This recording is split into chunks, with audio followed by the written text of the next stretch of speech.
శర్మ గారు, మీ దగ్గరికే వస్తున్నాను సార్. ఏంటి పరిస్థితి? ఇంత దారుణమా? ఇంత ఈ విధంగా మాట్లాడడం ప్రభుత్వ ఉద్యోగులను ఉద్దేశించి, ఉద్యోగులు నాకైతే పెద్ద కదలిక ఏం వచ్చినట్టు కనబడట్లేదు సార్. ఏదో ఒక వార్త అయితే చూసా. మంత్రి అచ్చెన్న వ్యాఖ్యలను ఉపసంహరించుకోవాలి గ్రామ రెవెన్యూ అధికారుల సంఘం డిమాండు. ఆయన ఉపసంహరించుకోలేదు, వీళ్ళ డిమాండ్ అలాగే ఉండిపోయింది. వీళ్ళు కూడా ఏం చేయలేదు. తర్వాత ఆయన ఎక్కడైనా ఉపసంహరించుకున్నారంటే లేదు. అధికారంలోకి వచ్చిన 10 రోజులు కూడా అవ్వకుండానే మంత్రి ఈ రకంగా మాట్లాడడం ఉద్యోగులను కించపరిచినట్లుగా మేము భావించారు సార్. మీరు డిమాండ్ చేశారు, మరి వారేం ఉపసంహరించుకోలేదు. ఆయన ఉపసంహరించుకుంటారన్న నమ్మకం కూడా నాకు లేదు. మరి ఉద్యోగులు ఏమి రెస్పాండ్ అవుతారో, ఎలా రెస్పాండ్ అవుతారో నాకు తెలియదు. కానీ ఇంత దుర్మార్గం ఏంటి సార్? ఈ విధంగా ఓపెన్గా ఈ విధంగా మాట్లాడేస్తుంటే బూతులతో ఒకరు రెచ్చిపోతారు, నరికేస్తామని ఒకరు అంటారు, పసుబిళ్ళలు పట్టుకెళ్ళండి లేకపోతే వాళ్ళ తర్వాత చూస్తా నేను వాళ్ళ సంగతేనంటారు. అది కాదు సార్. ఇప్పుడు ఆ గడ్డమైన జేసీ గారు వాళ్ళు మాట్లాడిన మాటలకి నా రక్తమే మరిగిపోతుంటే అక్కడ మోటార్ వెహికల్ ఇన్స్పెక్టర్లు వాళ్ళందరూ అక్కడ కూర్చొని ఉన్నారా? వాళ్ళతోనే అన్నారా? వాళ్ళ ఇంట్లో పిల్లలు అందరూ బాగుండాలా లేదా అన్నారా? మీ పిల్లలతో కులుకుతున్నారని అన్నాడు. అది ఒక ఆడది ఇంట్లో కులుకుతుంది. ఇప్పుడు కులుకుతావు, ఇప్పుడు ఎలా కులుకుతావు? దారుణమైన మాటలు మాట్లాడితే ఇటు కోస్తాలో ఉండి ప్రశాంత ప్రాంతంలో ఉన్న నాకే రక్తం మరుగుతుంటే సంబంధం లేని వాడిని మరి రాయలసీమలో ఉంటూ అంత వెహికల్ ఇన్స్పెక్టర్లు ఆ వెహికల్స్ అన్ని కూడా అప్పుడు రిలీజ్ చేయమని కోర్టుకు వెళ్ళినా కోర్టు ఇది న్యాయబద్ధంగానే సీజ్ చేసిన వెహికల్స్ ఇవి రిలీజ్ చేయక్కర్లేదు, చెందక్కర్లేదు అని బెయిల్ కూడా లేట్ గా చేసి అంత పద్ధతి ప్రకారం ప్రొసీజర్ ప్రకారమే జరిగింది అని చెప్పి కోర్టు చెప్తే ఆ కోర్టు ప్రకారం ఆర్డర్స్ ప్రకారం ఎంవీఏ మోటార్ వెహికల్ ఇన్స్పెక్టర్లు నడుచుకోవటమేనా అండి వాళ్ళు చేసిన తప్పు?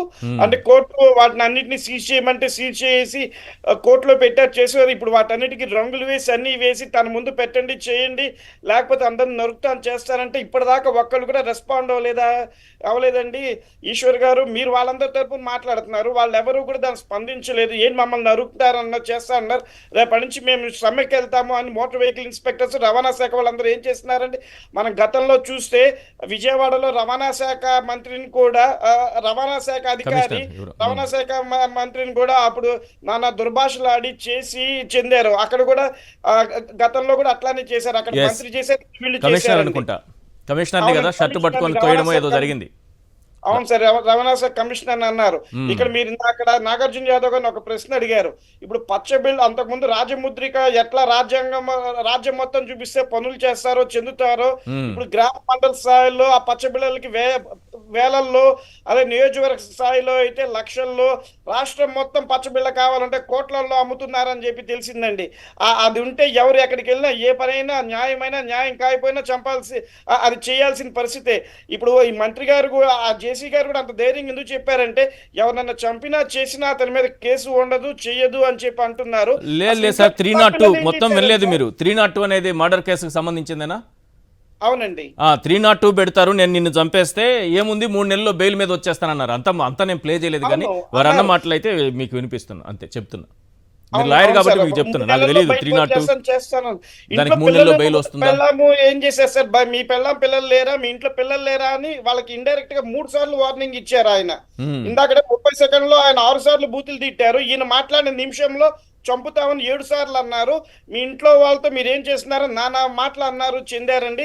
అదే 1 నెల అటు ఇటుగా కరోనాతో ఇబ్బంది పడుతూ చేస్తూరా అంతా కూడా ఎవరికి ఇబ్బంది లేకుండా అన్ని వర్గాలకి కూడా ఆర్థికంగా జగన్ గారు ముందుకు తీసుకెళ్తే చేస్తే ఇట్లా ఎప్పుడన్నా ఒక బెదిరింపు ఒక మంత్రి కానీ ఒక ఎమ్మెల్యే కానీ ఎవరన్నా చేశారండి అధికారులు ఇట్లా బెదిరించడం చేయడం జరిగింది? ఎంత ఆత్మగౌరవంగా వాళ్ళందరికీ కూడా బతికారండి చెప్పండి. నేను అర్థం చేసుకున్న వాళ్ళకి అర్థం చేసుకున్నంత నేను ఒక మాట చెప్పాను సార్, స్టార్టింగ్లోనే ఇంట్రోలోనే చెప్పాను. నేను మొదలు పెట్టినప్పుడే చెప్పాను. ఏం చెప్పానంటే, 1వ తేదీ జీతం వస్తుందో రాదో తెలియదు, కానీ ఏదైనా ప్రైవేట్ కంపెనీలో పనిచేసే వ్యక్తి కూడా నేను ఫలానా కంపెనీలో పనిచేస్తున్నానని ఆత్మగౌరవంతో బతికేస్తుంటాడు. వాళ్ళని ఈరోజు ప్రభుత్వ ఉద్యోగులుగా ఉండి ఉన్నతమైన చదువులు చదివి ఉన్నతమైన పదవుల్లో ఉండి సమాజంలో ఉన్నతంగా బతుకుతూ గౌరవం పొందుతున్న వారిని నడి రోడ్డు పైన బహిరంగంగా ఈ విధంగా బూతులు తిడుతుంటే, హెచ్చరికలు జారీ చేస్తుంటే, నరికేస్తామని బెదిరిస్తుంటే ఏంటి పరిస్థితి? ఇప్పుడు పోలీస్ డిపార్ట్మెంట్ ని అన్నారు, రెవెన్యూ వాళ్ళని అన్నారు, మోటార్ వెహికల్ ఇన్స్పెక్టర్ రవాణా వాళ్ళని అన్నారు. ఎవరిని వదిలిపెట్టారండి? మచిలీపట్నంలో ఏమో ఎలక్ట్రికల్ డిపార్ట్మెంట్ వాళ్ళని అన్నారు.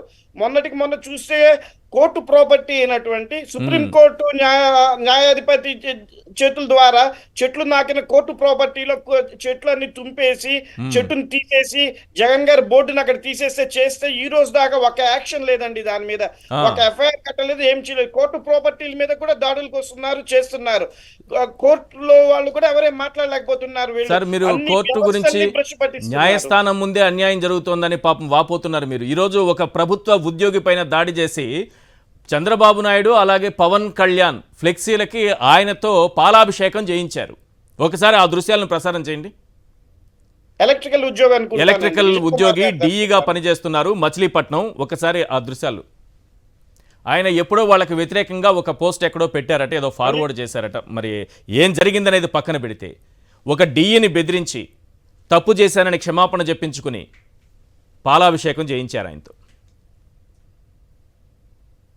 గతంలో రాక్షసులు అంటూ ఉండేవాళ్ళండి.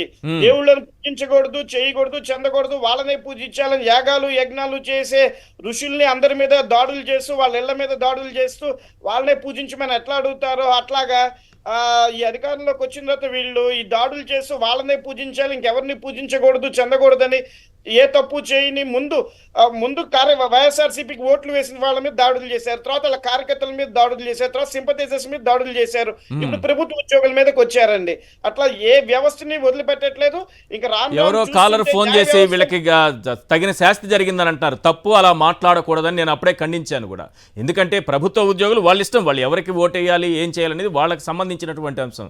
దాన్ని ఒకరు నిర్దేశించలేరు. కానీ వాళ్ళకి ఈ రోజు జరుగుతున్నటువంటి అన్యాయం పైన ప్రతి ఒక్కరూ గొంతు విప్పాలి. ముందుగా వాళ్ళు బయటకు రావాలి.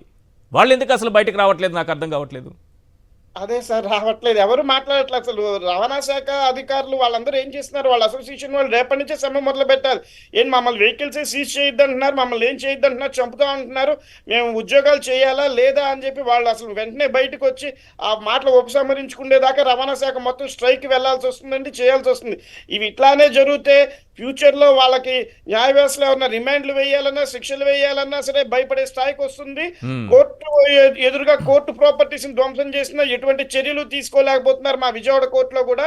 అట్లాగే అన్ని వ్యవస్థలు కూడా వీళ్ళకి భయపడే స్థితికి తీసుకొచ్చారు సార్. ఇందుకోసమే అధికారం ఇచ్చింది అని చెప్పి ప్రజలందరూ కూడా బాధపడుతున్నారండి.